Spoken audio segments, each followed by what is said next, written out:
Good morning children. आप अभिव्यक्ति और माध्यम से पढ़ रहे हैं कैसे बनती है कविता।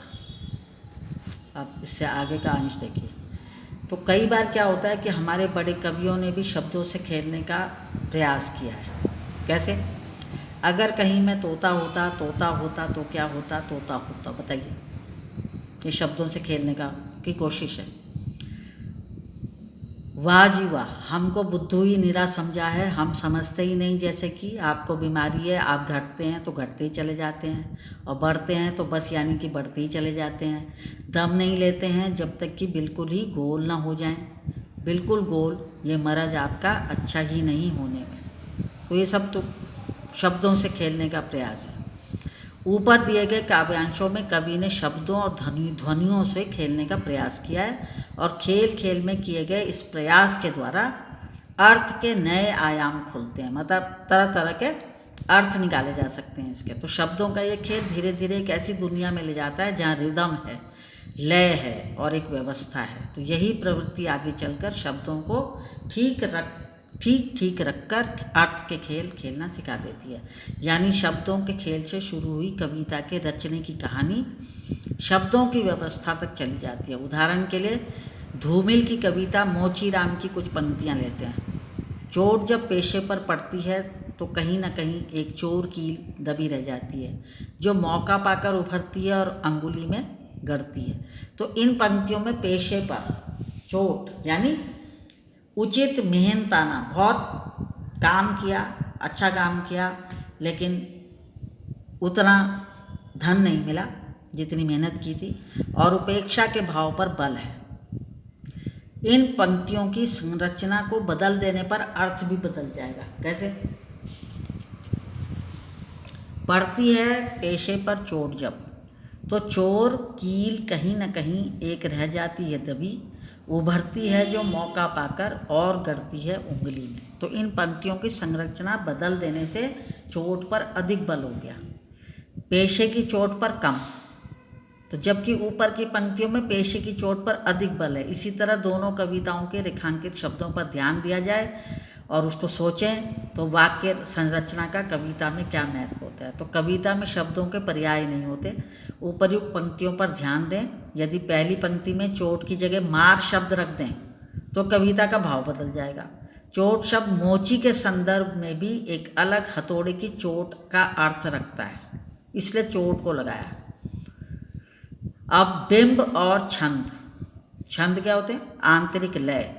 कविता जब पढ़ी जाती है तो उसकी एक लय होती है, एक रिदम होता है ना। बिंब मैंने आपको बता दिया कि जो कवि हैं वो चित्रों के माध्यम से कुछ ऐसे बिंब कविता में डाल देते हैं, दृश्य बिंब होते हैं। और मैंने आपको सारे बिंब जो है वो बताए हुए हैं, पहले भी पढ़ाया था आपको। तो कविता को इंद्रियों से पकड़ने में सहायक होते हैं। कौन? बिंब और छंद। तो हमारे पास दुनिया को जानने का एकमात्र सुलभ साधन इंद्रियां ही हैं, जो हमारी इंद्रियां हैं। बाह्य संवेदनाएं मन के स्तर पर बिंब के रूप में बदल जाती हैं। कुछ विशेष शब्दों को सुनकर अचानक मन के भीतर कुछ चित्र कौन जाते हैं। वे स्मृति चित्र ही शब्दों के सहारे कविता का बिंब निर्मित कर देते हैं, बना देते हैं। उदाहरण के लिए सुमित्रानंदन पंत की कविता संध्या के बाद की पंक्तियों को देखें। तट पर बगुलों सी वृद्धाएं, विधवाएं जब ध्यान में मगन, मंथर धारा में बहता जिनका अदृश्य, गति अंतर रोदन। ऊपर की पंक्तियों को ध्यान से पढ़ें। बगुलों सी वृद्धाएं विधवाएं पढ़कर आपकी स्मृति में बगुले का आकार, उसकी सफ़ेदी और वृद्ध विधवाओं के घुटे हुए सिर के कारण गर्दन का आकार और उनके सफ़ेद वस्त्र एकाकार हो जाते हैं। मतलब उनकी छवि हमारे मन पर अंकित हो जाती है अगर हम ऐसी कविता पढ़ेंगे तो। ये सब बिंब हैं। सुमित्रानंदन पंत ने कविता के लिए चित्र भाषा की आवश्यकता पर बल दिया है, क्योंकि चित्रों या बिंबों का प्रभाव मन पर अधिक पड़ता है। दृश्य बिंब अधिक बोधगम्य होते हैं। जो देखने वाले चित्र होते हैं, क्योंकि देखी हुई हर चीज़ हमें प्रभावित करती है।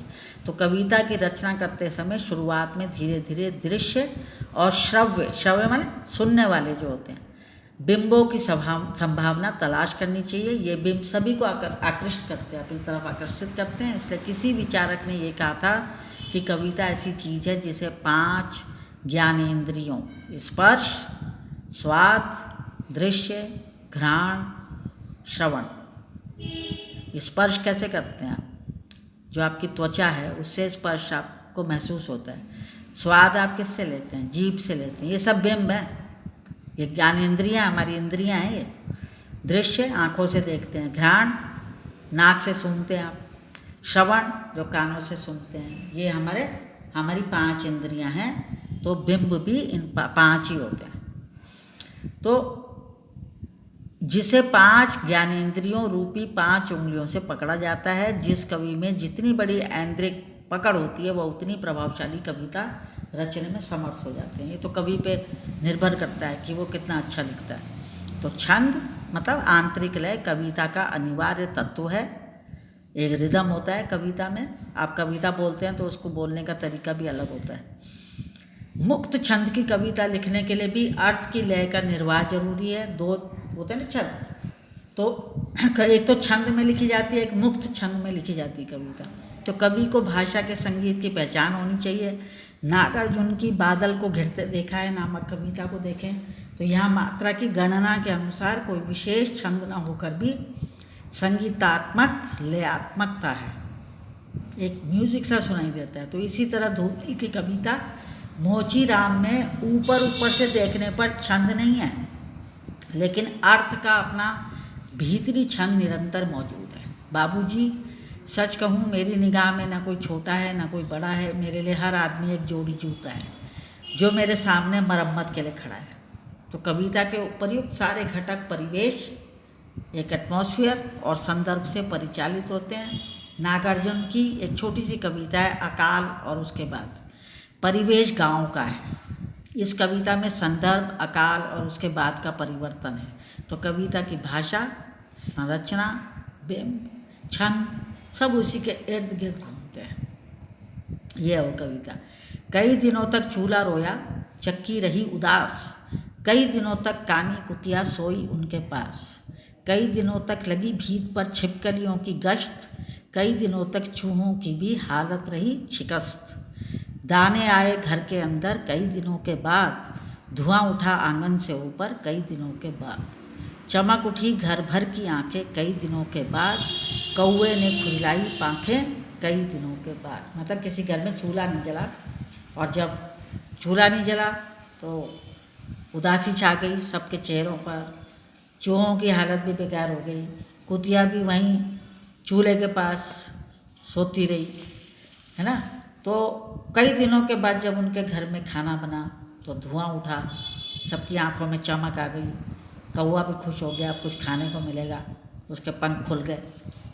तो इस तरह से कविता की रचना कवि करते हैं। अकाल और उसके बाद होने वाले परिवर्तन को कवि ने सांगीतिक व्यवस्था के भीतर केवल कुछ संकेतों के द्वारा प्रकट करके अपनी बात कह दी है। जैसे घर में दाने का आना, आंगन से ऊपर उठता हुआ धुआं, घर वालों की आंखों में आई चमक, कौवों के द्वारा पंखों का खुजलाया जाना। तो गांव के परिवेश के लिए चूल्हा, चक्की, दाने, पाँख आदि तद्भव शब्दों का प्रयोग हुआ है। तो यहाँ किसी भी शब्द को हटाकर उसका पर्याय रख दें तो कविता का अर्थ बदल जाएगा। मतलब दूसरा शब्द रख दें अगर, जैसे कई के स्थान पर बहुत शब्द रख दें। कई शब्द एक एक दिन की अकाल की भीषणता और अकाल के बाद के उल्लास का हिसाब देने में समर्थ है, जो बहुत के द्वारा संभव नहीं है। तो आप देखेंगे इस कविता में एक साथ ठेठ गवई शब्दों के साथ शिकस्त हो गया, गश्त हो गया, जैसे उर्दू शब्दों का प्रयोग इसे सहज परिवेश देता है, मतलब गांव के वातावरण को दिखाता है। तो ध्यान देने की बात यह है कि यही कवि जब बादल को घिरते देखा है नामक कविता में विराट प्रकृति, भव्य हिमालय का सौंदर्य का वर्णन करता है, तो उसे कालिदास याद आते हैं और भाषा खुद ब खुद तत्सम पदावली से युक्त हो जाती है। तत्सम तद्भव होते हैं, जैसे आँख है तो उसको नेत्र भी कहते हैं, तो ये तत्सम और तद्भव है, इससे कोई मतलब नहीं है आपका। परिवेश के साथ साथ कविता के सभी घटक भाव तत्व से परिचालित होते हैं। कवि की व्यक्तिक सोच, दृष्टि और दुनिया को देखने का नज़रिया कविता की भाव संपदा बनती है। तो कवि की इस व्यक्तिकता में सामाजिकता मिली होती है, हवा में सुगंध की तरह, कुछ कुछ निराला की सरोज स्मृति की तरह घनघोर निजी और उतनी ही सामाजिक। ये सब निराला भी कवि हैं। इसे वह भाषा में बरतता है जो उसके मन में होता है। कवि कोई प्रकृति पर लिखते हैं, कोई हास्य लिखते हैं, है ना, कोई सामाजिक कविता लिखते हैं। तो अलग अलग कवि हैं, सबके अपनी अपनी रुचि है, सब अपने अपने हिसाब से लिखते हैं। इसे वो भाषा में डाल देता है जो उसके मन में होता है। तो भाषा के साथ कवि का ये बर्ताव ही कविता कहलाती है। प्रतिभा इन्हीं तत्वों को उजागर करने वाली आंतरिक क्षमता है जिसे हम दुनिया के महान कवियों में पाते हैं। ये आपका कैसे बनती है कविता पाठ खत्म हो गया।